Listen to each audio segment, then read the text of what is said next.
नमस्कार। भारत एक्सप्रेस के digital platform पर आप सबका स्वागत है। मैं हूं आप सबके साथ में।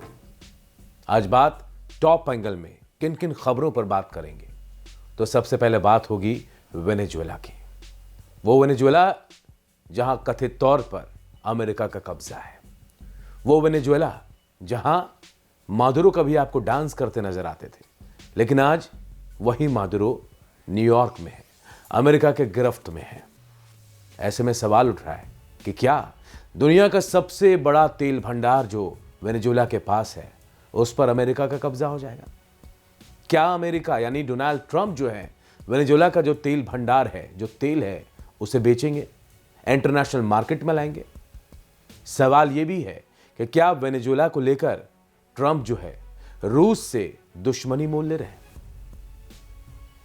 वेनेजुएला के राष्ट्रपति निकोलस मादुरो को एक ऑपरेशन के बाद वहां से वेनेजुएला से उठाकर न्यूयॉर्क ले जाया गया, कोर्ट में पेश किया गया और इसके बाद अब तारीख पर तारीख पड़ने वाली है, उन पर मुकदमा चलाया जाएगा।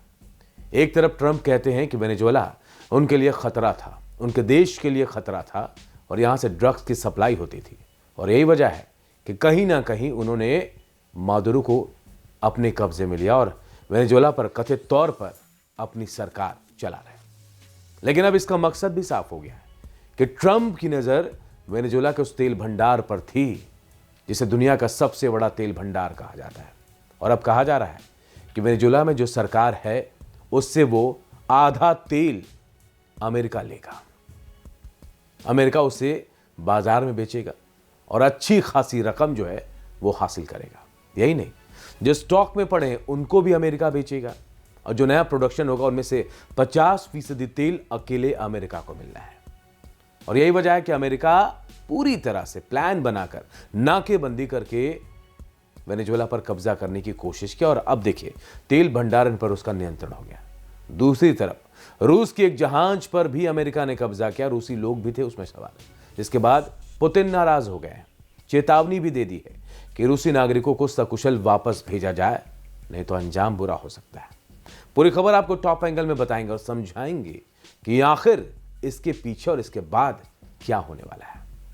दूसरी खबर की बात करें तो दूसरी खबर जो है वो ग्रीनलैंड से जुड़ी है। वो ग्रीनलैंड जो इस वक्त डेनमार्क के पास है और ग्रीनलैंड अचानक से सुर्खियों में आ गया। ट्रंप ने दावा किया था कि वो बहुत जल्द ग्रीनलैंड पर भी कब्जा करेंगे। आखिर ग्रीनलैंड इतना जरूरी क्यों है? सबसे बड़ा सवाल यही है। तो सवाल का जवाब ये कि ग्रीनलैंड इस वक्त जहां है वहां रिसोर्स बहुत है, मिनरल्स बहुत हैं, दुर्लभ मिनरल्स है कहा जाता है। बर्फ के नीचे ये मिनरल्स हैं जो किसी भी देश को अमीर बना सकती है। इसके अलावा बर्फ पिघल रही है, आर्कटिक पिघल रहा है।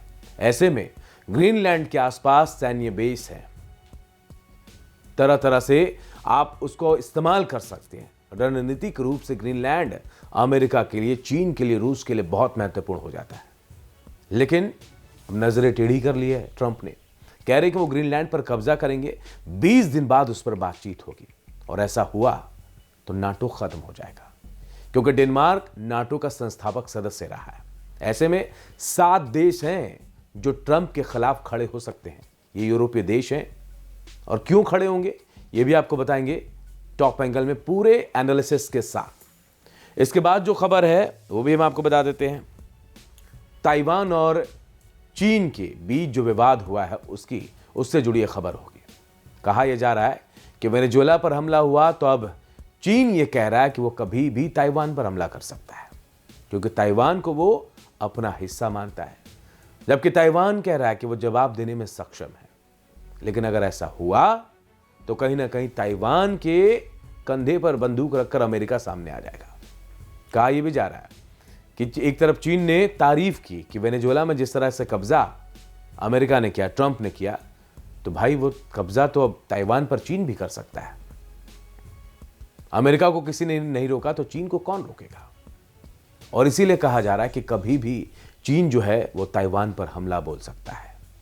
लेकिन ताइवान के सपोर्ट में आप देखिए अमेरिका खड़ा है, क्योंकि अमेरिका ने आर्म्स डील की है, जबकि अमेरिका को पता था, ट्रंप को पता था अच्छे से कि ताइवान से चीन का विरोधाभास चल रहा, विवाद चल रहा है। ऐसे में कहीं ना कहीं चीन के खिलाफ ये आर्म्स डील जो है, हथियार मुहैया कराना, चीन को नाराज कर रहा है और उम्मीद की जा रही कि हो सकता है वेनेजुएला का इंपैक्ट आपको ताइवान में दिखे और चीन कभी भी ताइवान पर ऐसा हमला करके वहां कब्जे की कोशिश कर सकता है। इसके पीछे की पूरी कहानी भी आपको टॉप एंगल में हम विस्तार से बताएंगे। इसके बाद हम बात करेंगे खामनेई की, ईरान के राष्ट्रपति खामनेई जो 83 साल के हैं, लेकिन अब वो अमेरिका को चेतावनी दे रहे हैं। ईरान में इस वक्त जबरदस्त तरीके से विरोध प्रदर्शन हो रहे हैं। कई लोगों को सरकार की तरफ से निशाना बनाया गया, गोलियां चलाई गई, कई लोगों की मौत हुई। अब अमेरिका ने यह कह दिया कि अगर ईरानी सरकार प्रदर्शन कर रहे लोगों पर नरम नहीं हुई तो अमेरिका को बीच में आना पड़ेगा। लेकिन इसके बावजूद देखिए, खामनेई बूढ़े हो चुके हैं, लेकिन इसके बावजूद खामनेई धमकी दे रहे हैं कि अगर ऐसा हुआ तो वो फिर अमेरिका ही नहीं कहीं और भी हमला कर सकते हैं। और इसका जवाब सिर्फ ईरान की सेना नहीं, ईरान की जनता भी जवाब देगी। सवाल आखिर उठ रहे हैं कि आखिर ऐसी क्या बात है। तो इसके पीछे रूस है। रूस ईरान के साथ साथ चला है, बहुत समर्थक माना जाता है ईरान का, और कहा यह भी जाता है कि ईरान पहले ही एक चेतावनी जारी कर चुका है कि अगर अमेरिका उनके देश में हस्तक्षेप करता है तो वो पहले हमला कर सकता है। इसे कहा जा रहा है प्रीएम्प्टिव स्ट्राइक, यानी पूर्वाभास में अपने देश की रक्षा के लिए हमला करना। और यही बात समझाने की कोशिश आपको टॉप एंगल में करेंगे कि आखिर ईरान कैसे आंखें तरेर रहा अमेरिका के साथ और इसके बाद क्या होगा। तो जुड़िए मेरे साथ टॉप एंगल में रात 10 बजे भारत एक्सप्रेस पर, और खबरों के बारे में भी आप हमें कमेंट करके बता सकते हैं कि आप कौन सी खबर देखना चाहते हैं, कौन सी खबर आपको पसंद आ रही है, कौन नापसंद आ रही है, या फिर हम इसे और कैसे बेहतर बना सकते हैं। कमेंट बॉक्स में जरूर हमें बताएं और 10 बजे जरूर देखिए टॉप एंगल। नमस्कार।